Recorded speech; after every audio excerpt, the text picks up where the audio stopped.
Биринчи эле ошол штраф боюнча айта кетсең, штраф кимдер чыгат, кимдер чыкпайт, штрафтын суммасыбы же срогу кандай болуш керек ошол чек арадан чыгып кайра кириш үчүн?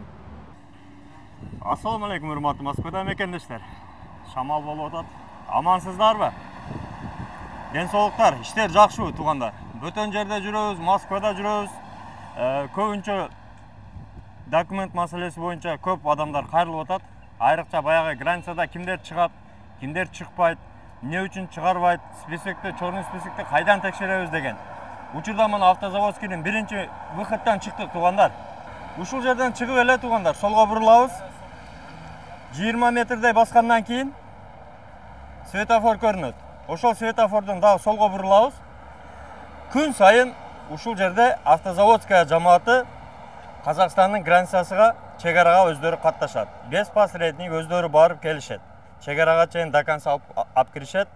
Ошол балдар менен негизи эле чек ара маселеси, чек арадагы баягы чыгып аткандагы көйгөйлөр, проблемалар жөнүндө кеңири сүйлөшө кетели деп, ошолордон консультация алганы келдик, элге жардам болсун деп. Себеби көбү ошол Казакстан границасына катташат да.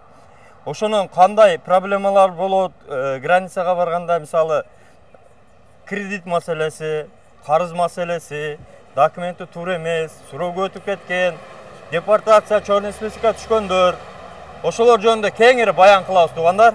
Андыктан биздин каналга катталып ушундай маалыматтар бөлүшүп коюңуздар, ар бир мигрантка пайдалуу болсун деп биз аракет кылып видео чыгарып атабыз. Колдон келишинче күндө Москва эл кызматында элге пайдалуу гана маалымат жеткирели деп аракеттебиз туугандар. Колдоп, лайк басып, каналга катталып кетиңиздер. Мына сүйлөшкөнчө светофорго жеттик, ушул жерден солго бурулабыз.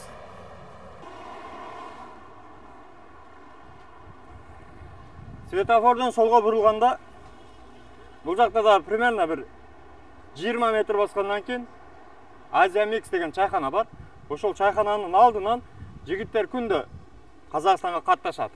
Азыр барып, ошолордун жетекчиси ынтымак менен кеңири отуруп, чек арадагы көйгөйлөр жөнүндө сүйлөшө кетели туугандар. Аягына чейин көрүңүздөр, колдон келишинче бар суроолорду берип, сиздерге жооп алганы аракет кылабыз. Ана туугандар, сиздерге айткандай эле азыр ушул автозаводская жамаатынын жетекчиси ынтымак менен баягы берилген суроолорго бир катар жооп алайлы. Ассаламу алейкум. Алейкум ассалам. Ден соолук иштер жакшыбы? Эл кызматына каттап атасыңарбы? Чек ара болуп атабы? Болуп атат. Жакшы келип атабыз.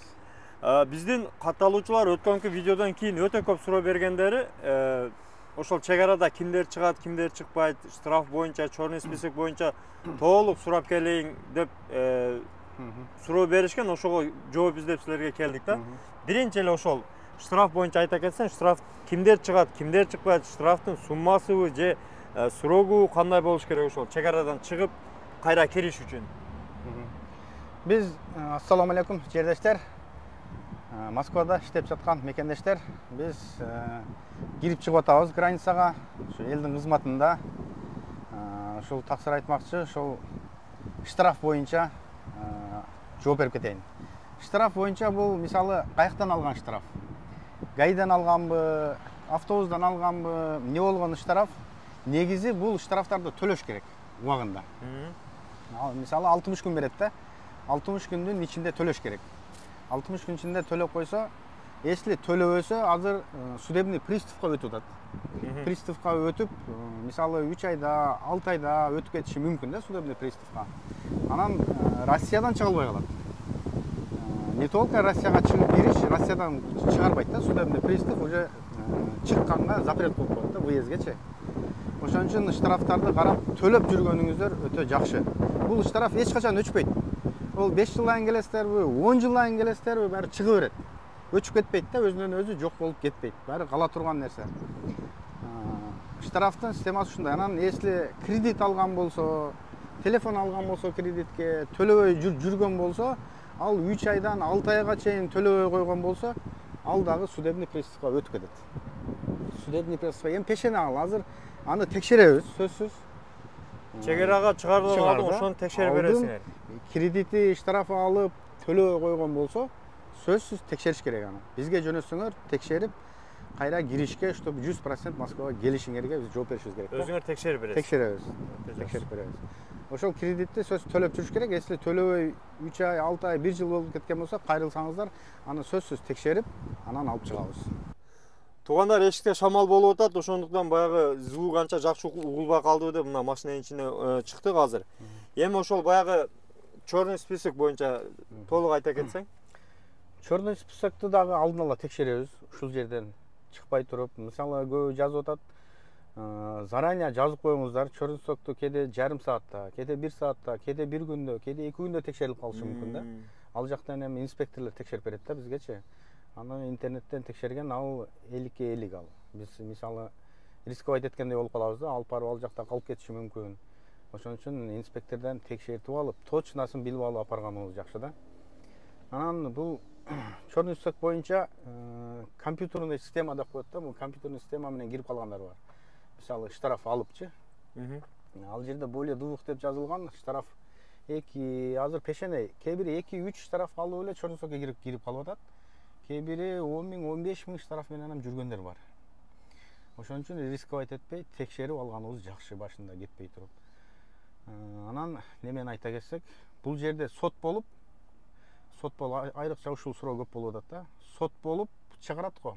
18-8 көбүнчө. 18-8 өзүң самостоятельно чыгып кет деп 10 күндүн ичинде. Самовыдворение. Ушуну көпчүлүгү түшүнбөй, границага барып келип атат да. Барып келгенден кийин деле бес толк мунучу. Лучше Кыргызстанга кеткени жакшы. Анан эптеп, бекинип, качып жүрө берем десе, чөнтөгүнө акча салып, чтобы отделенияга барбай, көчөдө милициялар менен сүйлөшүп, решать этсе болот. Эми рисковать этип жүрөт да. Мисалы ошондой случайда границага барып келип, регистрация жасатыш дагы өтө кыйын. Регистрация базага коюп атканда дагы ал көрүнүп калат. Кээ бирле удачный түшүп калышы мүмкүн, ал андай өзү мүмкүн болуш керек эмес. Ал койгон инспекторду дагы сурайт да, эмнеге койдуң деп, аларды дагы жоопкерчиликке тартат. Ошондой болуп калган күндө дагы, регистрация койдуруп алган күндө дагы границага барып келип, регистрация койдуруп бүткүп, бул жерде жүрөт эми, регистрация базада бар, базасынан алып берип коет да кээ.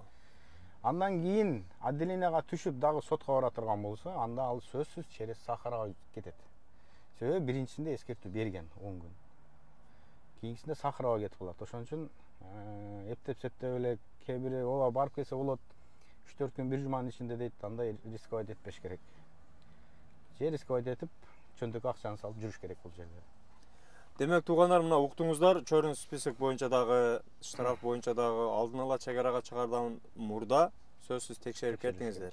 Текшертип, силерде текшерүү бекер. Текшерүү бекер, текшерип беребиз. Уктуңуздар, туугандар, эгерде келип кайрылсаңыздар, өздөрү черный списоктон баягы компьютерде текшерген, бул ынтымак айтмакчы 50/50 да, ал жерде чыгып калышы мүмкүн, чыкпай калышы мүмкүн. Ал эми мынабу атайын ишкана органдар аркылуу текшергенде, бул жерде уже 100% барып, чек арага барып, ошол жерде калып кетпешиңиздер керек да. Булар алып баргандан кийин эми жоопкерчиликти алгандан кийин булар дагы сиздерге кайра келишиңерге жоопкерчилик менен барып алып келиш керек. Өздөрү текшерип, жолдо жардам берип, алып барып алып келишет. Андыктан туугандар, ушул баягы сиздерге адрес көрсөтүп койдук. Автозаводская метросунун 1-выходтан чыгасыздар, солго бурулуп кичине бассаңыздар, бул жерде Азия деген чайхана бар. Адресин дагы сиздерге айта кетебиз. Анан сиздерден суранчы, WhatsAppка жазыңыздар, кээде успеть этпей калып атам, телефон алып, комментарийга жазып коюп атышат. Мындай кылса болот деп. WhatsAppка жазыңыздар, текшериш үчүн заранее айтыңыздар, чтобы бүгүн чыга турган болсоңуздар, сразу эле азыр текшерип, кээде инспектор бошобой калат, ар кандай случай болот да. Заранее кылыңыздар, 1 күн, 2 күн, 3 күн башта текшерип, спокойно чыга турган бололу. Демек, алдын ала сөзсүз түрдө алдын ала, жок дегенде 1-2 күндү мындай эмеге коюп келиңиздер. WhatsAppка бирок жазыңыздар, сөзсүз жооп беребиз. Жооп беришет. Любой суроо. Экранда WhatsApp'тарды коюп койдук, ошол WhatsApp'тан жаза бересиздер, туугандар. Туугандар, дарегин дагы бир кайталай кетели мына. Первый автозаводский проезд 5. Метро автозаводскийден чыкканда солго 2 жол буруласыздар. Болгону 1-2 мүнөттөй эле убакыт кетет. Чайхана Азиянын алдында. Андыктан аман болуңуздар, бөтөн жерде өзүңүздөргө сак, документке так болуңуздар. Тынч болуңуз. Алла ыраазы болсун.